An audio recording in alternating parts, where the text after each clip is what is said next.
நம்ம இப்போ வந்து சமூக சேவை பண்ண போகிறோம். இது வந்து லாரி பஸ்ஸு வந்து போகிற வழியை தடுத்துக்கிட்டு அதனால் வெட்ட போகிறோம். ஒரு ஸ்கூல் பிள்ளைங்களுக்கு வந்து முள்ளு குத்தி காலையை எடுத்துட்டாங்க. இப்போ வந்து வெட்ட போகிறோம். இது இந்தியா வழிக்கு வந்து அந்நிய சக்தி மரம்.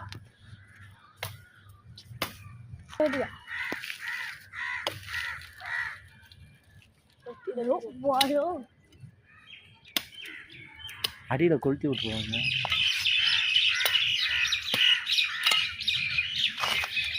இல்லையா பார்த்து காலை குத்துச்சுன்னா காலை போயிடும் உனக்கு. உண்மையாவே காலை எடுத்துருவாங்க இவனுக்கு. முள்ள இழுத்து போடு தம்பியா. அது பார்த்துதான் எனக்கு மோசமான ஆளு.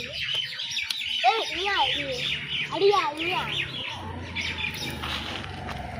காதல் ஏன் வந்து வெட்டீங்கன்னு கேட்டாரு. நான் சமூக சேவை எங்களால் இங்கே நிற்க முடியல பாய்ஸ்.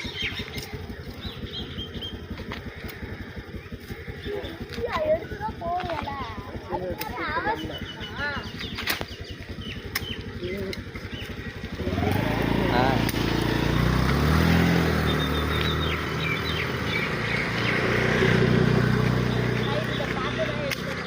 பார்த்துதான் போவோம். ஏன்னா இது முள்ளு கையில் வச்சுதான் கஞ்சி போடலாம். வரமாட்டேங்குது. இந்த மரம் செத்துருச்சு, அதனால வெட்ட வேணாம்.